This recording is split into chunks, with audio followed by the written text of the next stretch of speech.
Shalom, this is Avraham Shira in Eretz Israel. Erev Shabbat, Parshat Vayikra, Parshat Zachor. Masha asher asa Amalek lechem kashetzetem min Mitzrayim. Remember, we are commanded to remember what Amalek did 3,300 years ago to the Jewish people coming out of Egypt. Remember it. And then the pasuk goes on, Lo leshkach, don't forget. So why does the Torah have to tell us this twice? And what is the difference between remembering and not forgetting? Is it redundant? Is it the same thing? Because we know that the Torah doesn't ever tell us something that we don't need to know. And there's nothing superfluous or additional that we don't really need.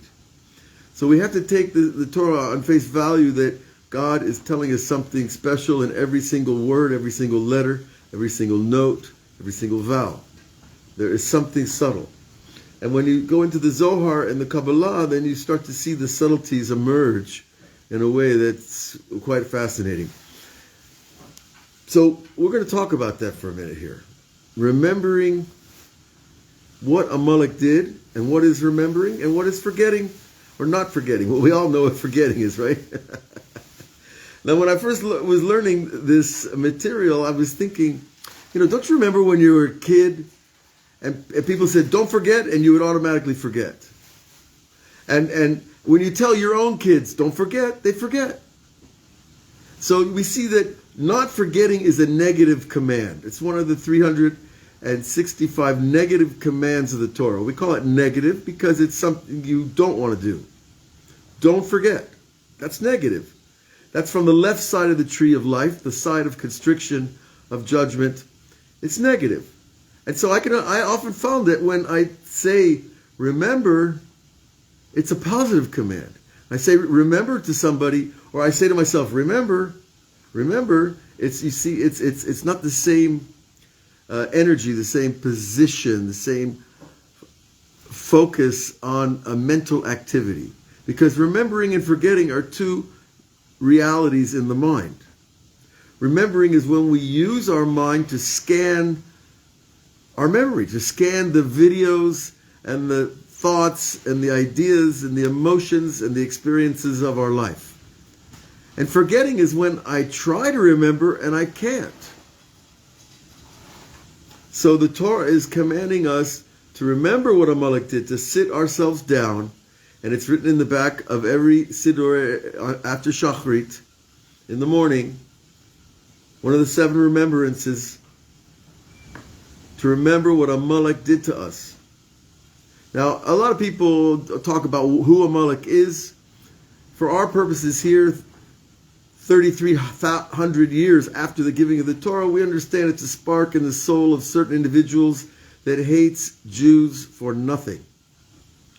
We're going to get to that idea of hatred soon.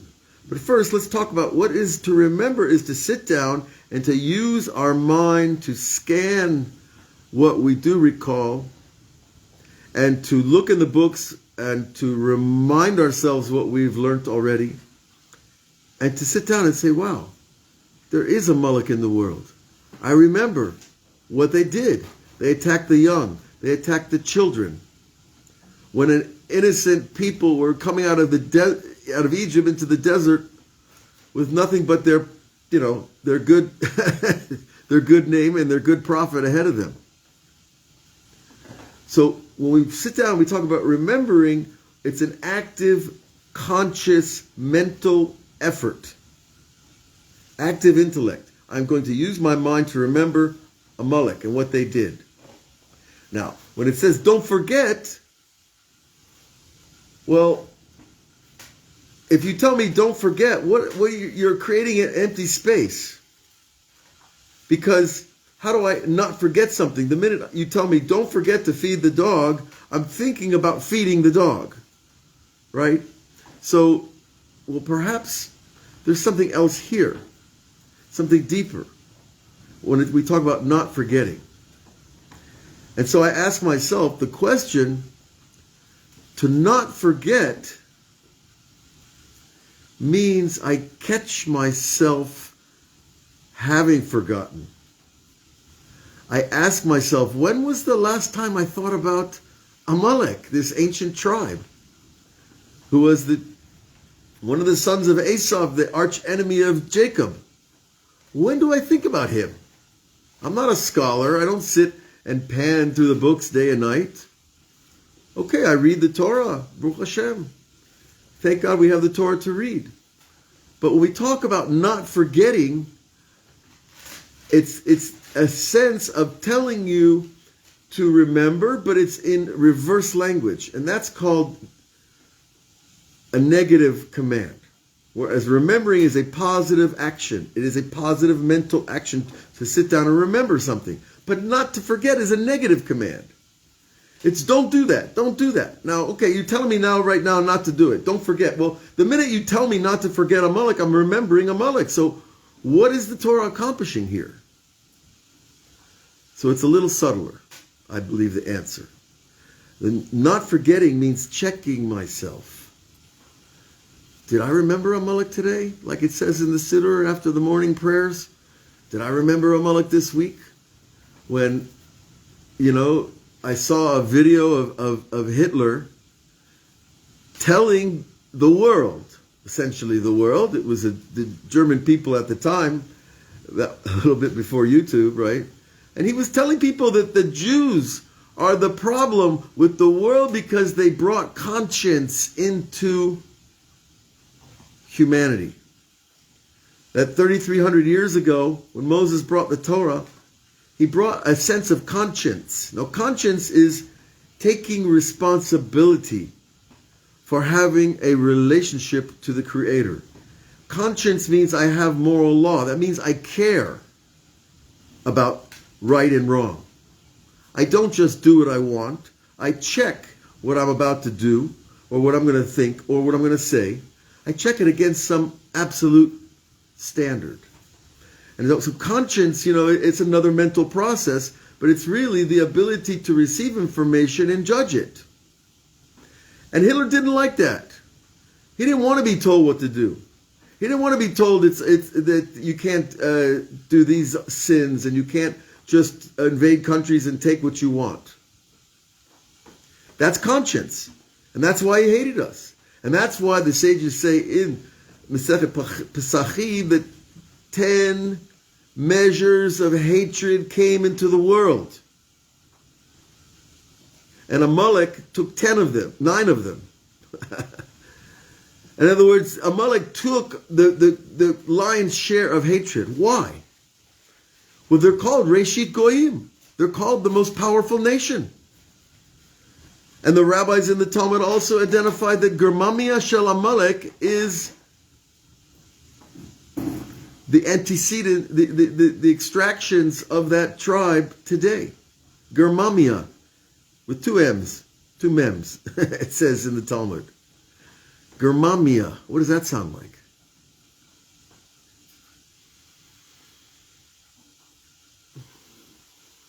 Let's think about this for a minute. To not forget means to catch and check myself. Is there an Amalek today? Is there a spark of Amalek in the Kremlin? In the Buddhist, what's it called? The Buddhistan? Was there a spark of Amalek in Iran when they declare universal hatred of the Jews? And they want to, destroy us, and the whole world is arguing about giving them nuclear weapons. And they're very straightforward and honest about their hatred. And the connection between Germany and Iran is a very interesting connection. It's not simply diplomatic relations, shall we say. But, without getting into politics too much and getting into that type of discussion, we want to focus here on what this Torah command of remembering what Amalek did. Remembering, sitting down, attacking children and women for nothing, and old people, the stragglers, the weak, the tired, that were in the back of the train of 3.2 million refugees. The world is hollering about refugees. Refugees in Europe, refugees in Mexico, refugees moving all over the place. It's not a new story. And the Jews are commanded to remember when they were refugees. Commanded to remember. Now there's a miraculous side to this, because I know people that were refugees from the Holocaust, older people now, obviously, and they remember. And you can tell there's those people that like to talk about it, and they share the journey and the amazing events that took place while they were escaping Germany. And then there's those people that shut off. They don't want to talk about it at all. They want to say nothing. They don't want to remember it. Maybe that's the difference here in the mitzvah of remembering Amalek. I don't want to remember the pain. I don't want to remember the suffering. I don't want to. Why do I need to recall all this negativity? Because if I'm here to remember it, God did me a miracle. And I think that that's behind this mitzvah. To remember the miracles. To remember escaping those who hate us for no reason, except we are part of the nation that brought the greatest gift humanity ever received, the Torah. Because without the Torah, there's no Ten Commandments, there's no Christianity, there's no Islam. And, well, maybe there would still be Buddhism and Confucianism and Taoism and a few other isms, okay. But obviously they didn't have the universal impact that shows us the stamp of God is when something is received throughout the world. Now, another part of the remembering is who was Haman and who was Achashverosh. And a part of not forgetting is to ask, well, is there a Haman today? Is there one world anti-Semite that's taken the horns, that's taken the reins of the horse of anti-Semitism? Or is there one King Achashverosh who just gladly pays out, $100,000 or $1 million or 10 million, whatever 10,000 shekel kesef was then? It's a lot of money. 10,000 kikar. A kikar nowadays would translate as a brick of silver. Well, if this war in Ukraine continues, silver is going to keep going up, promise you. So, who is that king that's willing to get paid to allow others to do the dirty work of anti-Semitism? Are there people like that? They don't want to get their hands dirty killing Jews, but they sure don't mind if somebody else does. They're willing to pay for it. Are there people like that out there? Do you think not? Do we hope not? See, denial is a funny thing. People that are in denial don't recognize that they're in denial. That's one of the features of denial. I'm not in denial. I just believe what I believe. A guy just read stories about Ukrainians sending pictures to their families of wounded people and destruction in Ukraine, and the people in Russia, their own family members, are not accepting the truth. No, those aren't true. It's not true. The Russians aren't bombing and destroying Ukraine right now. And they're not accepting it. Your own father, in the cases I saw. Now, that's denial, folks. But why is that denial? Well, it's called cognitive dissonance in psychology. It's the inability to receive information because it goes so against my previous belief system. We all have belief systems. I believe people are good. I actually do believe people are good.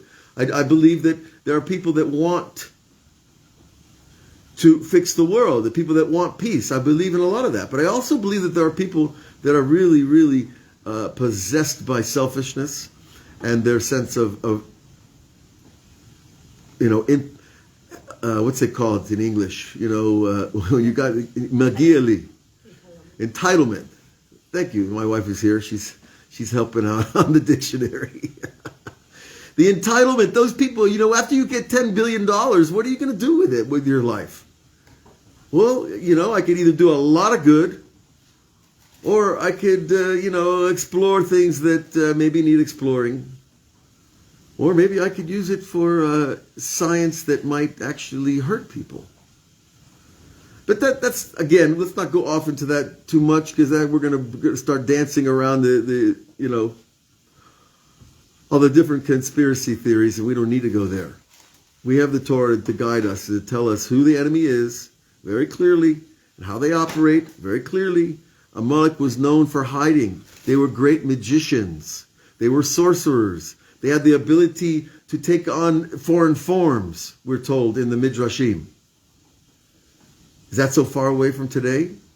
If someone has that power, you think they're just going to show you? No, they're going to use it when they want to use it. And those kinds of powers are rampant in the cult of the ancient world, and they're still today. Because we have this illusion in our mind that we think that we're different than the people. Well, we are different in a certain level. Humanity is going through a refining process. What we're refining as a human race is our animal nature that wants to kill or loves blood sport for no reason, or loves attacking and pillaging and plundering because I can. The Machiavellian self-righteous justification for using power to get more power. So all these ideas are isms, and a person can sit in his living room in Moscow and tell his son, no, I don't believe what you're going through in Ukraine right now, his own son. Because he can't hear it. His ism is that, no, we're right, and what's going on there is right. But you know what? As a Jew, we don't have that luxury of denial. Because if we deny long enough, we'll be sitting in downtown Warsaw when the tanks roll in. And so, we thought that we wiped out after Nazism was destroyed in Germany, that it's over. No, it wasn't over. They all went to Argentina and Brazil and South America in general. You think they'd all just went to sleep with their $100 billion then? Read about the Odessa file and the rat line from the Vatican to Buenos Aires. I'm sorry, we have to remember the Amalek of today to make it real. On Tisha B'Av, when we sit on the ground, well, after I sit on the ground, I sit at my desk and I'll put on Holocaust movies, because that's Amalek in our generation. They're the ones who destroyed the part of the Jewish world not so long ago compared to, the attacks in the desert 3,300 years ago. Okay, we might be getting a little dark here. It's Shabbat. We want to get positive, right? But we have to remember what they did, and I have to ask myself, have I forgotten? Now, forgotten means also like, I grew up with friends that used to always make fun of Jews. And some of them were German. And I didn't want to make that connection. They're German and they're making fun of Jews. I didn't want to go there. That's denial too. That's called forgetting. Forgetting. But when I stood with my tefillin on in the Frankfurt airport, davening in the morning, waiting for a plane, they didn't let me forget. They were right in my face staring at me while I was praying. Like, what are you doing here in our airport praying, you Jew, with your tefillin on? They remembered. I'm the one that needs to remember. Okay. But the baseless hatred is at the bottom of all of it, meaning hating just for hating's sake. I don't need a reason to hate. It just comes up in me, because that's part of the refinement of the human being. Usually we hate because it touches a button, just like Hitler's button got touched, because the Jews introduced moral law to the world. Now,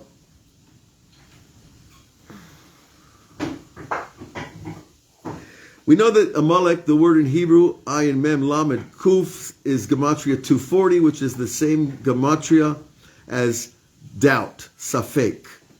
Now understand, in Jewish numerology, numbers are conceptual portholes of ideas. You have a number, 240. Well, it's just a number, right?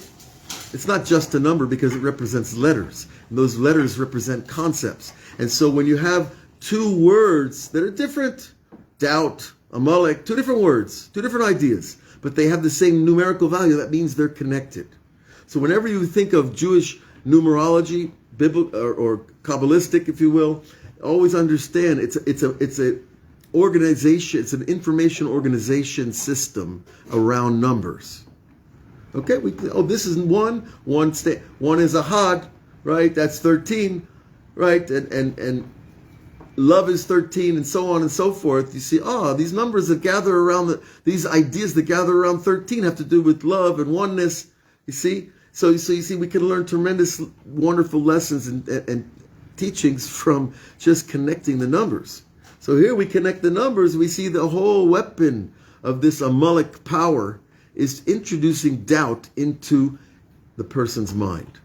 Well, what's the doubt about? And why did it come down? Why did it appear so strongly in the Amalek of old and new? Because the Jewish people are here to stand for faith. And doubt is the opposite of faith. And so our war is that deep. I don't want to call it a religious war, because religion is something that's been built up around these ideas.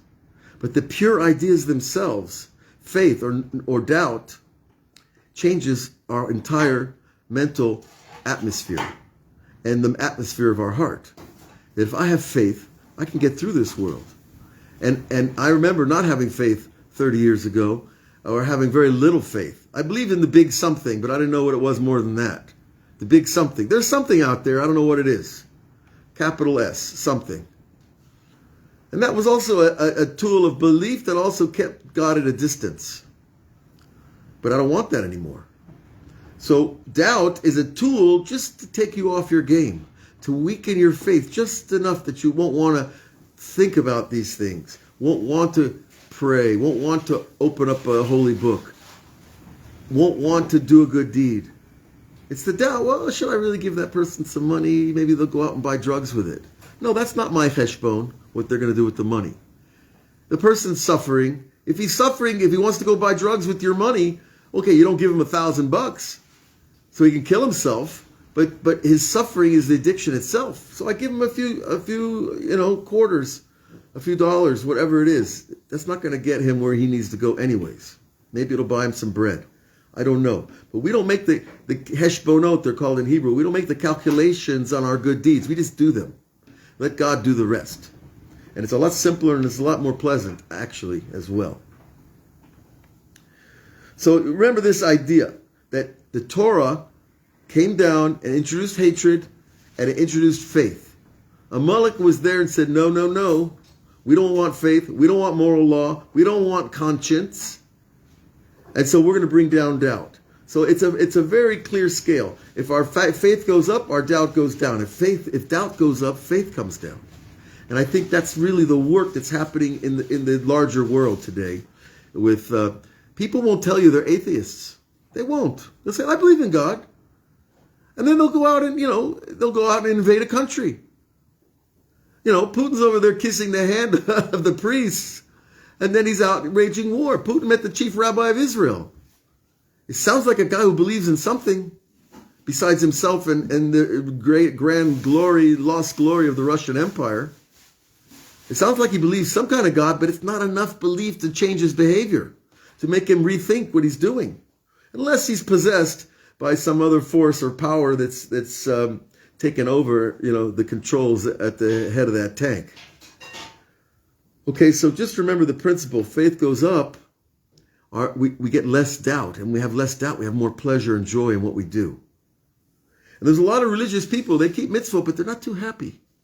And I think it's right here at this fulcrum between doubt and faith. That if I'm doing something, I'm not really believing it to the depth of my being, then I don't feel real to myself. I'm not being really authentic. And then I'm not so happy. And so then I question the religion in general. You see, it goes thought by thought, subtly taking us down a road we don't want to go down. But I want to build my faith. I read stories of the righteous. I read the miracle things that happen all throughout Jewish history.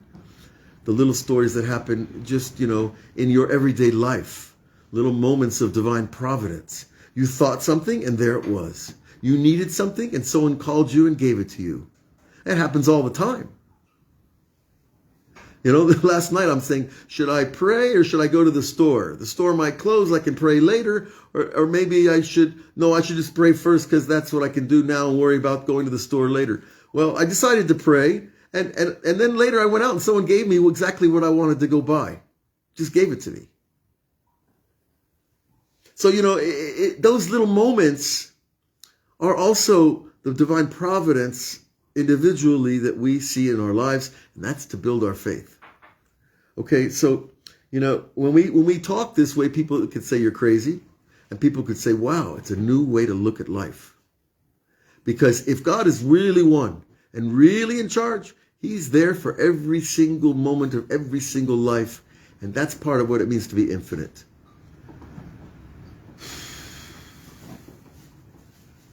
So I want to bless us all this Erev Shabbat to remember the things that we don't necessarily want to remember, and to check ourselves how my memory is. Have I thought of Amalek? Have I made the connections? Have I seen the parallels? And that's a big part of what Purim's about. Purim's coming up next week. It's a really wonderful holiday. It's one of the greatest days in the Jewish calendar, of many great days. And you should have a wonderful, healthy celebration and drink just enough to know that it's all one. To forget between curses and blessings, right? It's all one and it's all good. God bless you all. Shabbat Shalom.